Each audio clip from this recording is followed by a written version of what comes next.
रात के 9:30 बजे थे। चित्तौड़गढ़ के पुराने किले के ऊपर हल्की धुंध छाई थी। हवा में रेत और राख की गंध घुली हुई थी, जैसे किसी ने सदियों पुरानी आग अभी अभी बुझाई हो। 3 दोस्त आर्यन, विवेक और तनिषा अपने कॉलेज प्रोजेक्ट के लिए वहां आए थे। विषय था भारतीय मिथकों में आत्मा का अस्तित्व। कैमरा, रिकॉर्डर और टॉर्च उनके हाथों में थे, पर दिलों में थी सिर्फ जिज्ञासा, डर नहीं। जैसे ही वो राणा कुंभा महल पहुंचे, एक बूढ़ा चौकीदार लालटेन लेकर सामने आया। उसकी आंखें धंसी हुई थीं, जैसे सदियों से नींद न मिली हो। उसने धीमी आवाज में कहा, साहब, यहाँ से चले जाइए, क्योंकि यहाँ जो दिखता है वो देखना नहीं चाहिए। जो देख ले उसकी आंखें सदा के लिए अंधेरी हो जाती हैं। फिर आर्यन ने पूछा, क्यों यहाँ पर क्या हुआ था? बूढ़ा चौकीदार बताता है कि जब दिल्ली के सुल्तान अलाउद्दीन खिलजी ने हमला किया, तो रानी पद्मिनी ने अपनी 700 महिला अनुयायियों के साथ जौहर आत्मदाह कर लिया था। तभी से ऐसा माना जाता है कि उनकी आत्माएं महल में भटकती हैं। पर्यटकों ने महल में शाही पोशाक में एक जले हुए चेहरे वाली महिला को देखा है। कुछ लोगों ने शाही पोशाक में आत्मा को मदद के लिए पुकारते हुए सुना है।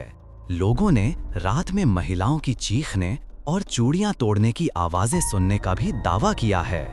आर्यन मुस्कुराया, बाबा, हम रिसर्च करने आए हैं, डरने नहीं। बूढ़े ने बस इतना कहा, जौहर की आग बुझी नहीं है, बस राख बनकर इंतजार कर रही है। और फिर उसने लालटेन बुझा दी। फिर तीनों ने चेतावनी को अनसुना किया और अंदर चले गए। तीनों ने दरवाजे का ताला खोला और अंदर कदम रखा। महल के गलियारे ठंडे थे, जैसे किसी ने हवा को भी जकड़ लिया हो। दीवारों पर तेल के दियों के निशान थे, जो अब काले धब्बों में बदल चुके थे। हर कदम के साथ उनका एको पूरे हॉल में गूंज रहा था। तनिषा ने कहा, मुझे ऐसा लग रहा है कोई हमें देख रहा है। विवेक ने कैमरा घुमाया, रिलैक्स, बस हवा और अंधेरा है। पर तभी कानों में एक धीमी सी फुसफुसाहट गूंजी, हम अभी भी जल रहे हैं। तनिषा का चेहरा सफेद पड़ गया। तुमने सुना? आर्यन बोला, रिकॉर्डिंग ऑन करो, ये आवाजें हमारे प्रोजेक्ट के लिए परफेक्ट हैं। टेप रिकॉर्डर की क्लिक आवाज, कैमरा चालू हुआ। दीवारों पर जैसे धुएं के निशान बनने लगे। धीरे धीरे वो निशान जली हुई हथेलियों में बदल गए। 1, 2, फिर सैकड़ों। विवेक घबरा गया, ये क्या है? आर्यन बोला, हैलुसिनेशन, माइंड ट्रिक है। पर कैमरे की स्क्रीन पर अचानक एक और आकृति उभरी। सफेद शाही लिबास में, चेहरा आधा जला हुआ, आंखें कोयले की तरह काली। वो बिल्कुल उनके पीछे खड़ी थी। आर्यन मुड़ा, वहां कुछ नहीं था। फिर अचानक धड़ाम, पीछे का दरवाजा अपने आप बंद हो गया। महल के अंदर गूंज उठी वो आवाज, अब तुम भी देखोगे वही आग जिससे मैं गुजरी थी। आग की हल्की वुश आवाज, फिर सन्नाटा। कमरे की दीवारों पर आग जैसी रोशनी फैलने लगी और उस रोशनी के बीच एक चेहरा उभरा, रानी पद्मिनी का। आधा चेहरा दिव्य सुंदरता से चमकता, आधा चेहरा राख में जला हुआ। वो मुस्कुराई, जब मैंने जौहर किया था, मैंने शपथ ली थी, जो कोई मेरी रात देखेगा मैं उसे वही लपटे दिखाऊंगी। तीनों पीछे हटे। तनिषा की टॉर्च हाथ से गिर गई। अब केवल आग की परछाइयां बची थीं, जैसे हर दीवार जल रही हो, हर मूर्ति रो रही हो। विवेक दीवार की तरफ भागा, रास्ता बंद है, हर दरवाजा, हर खिड़की बंद। अंधेरे में वही चेहरा बार बार दिखता, कभी सामने, कभी आईने में, कभी फर्श पर पड़े पानी में। आर्यन चिल्लाया, हम बाहर निकलेंगे, पर आवाज गूंजी, बाहर कोई रास्ता नहीं जब तक राख को शांति ना मिले। अचानक तनिषा की आंखें फैल गईं। वो मेरे पीछे है। वो कुछ कदम पीछे हटी और उसका शरीर दीवार से सट गया।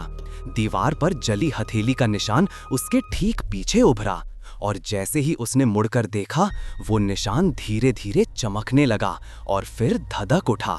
आग का एक छोटा सा गोला उसके बालों तक पहुंच गया। विवेक और आर्यन ने उसे खींचा, वो चीख पड़ी। कमरा एक बार फिर अंधकार में डूब गया। फिर सन्नाटा। जब उन्होंने टॉर्च जलाई, दीवार पर किसी ने उंगलियों से लिखा था, आग बुझी नहीं, तुमने फिर जलाई है। उनकी सांसें तेज हो चुकी थीं। वो दौड़ते हुए बाहर निकले, सीढ़ियां पार की, गलियारे में पहुंचे, पर हर बार रास्ता घूमकर उसी कमरे में ला देता, जैसे महल खुद उन्हें जाने नहीं देना चाहता था। आर्यन का कैमरा गिरा। स्क्रीन पर दिख रहा था वही चेहरा, रानी पद्मिनी का। वो धीरे धीरे नजदीक आ रही थी और फिर कैमरा बंद हो गया। अगली सुबह चौकीदार ने तीनों को महल के बाहर बेहोश पाया। उनकी आंखें खुली थीं, मगर उनमें सिर्फ सफेदी थी, जैसे किसी ने आग की आखिरी झलक दिखा दी हो। जब उन्हें अस्पताल लाया गया, तनीषा कांपती आवाज में बोली, वो अब भी जल रही है और हमारी आंखों से देख रही है।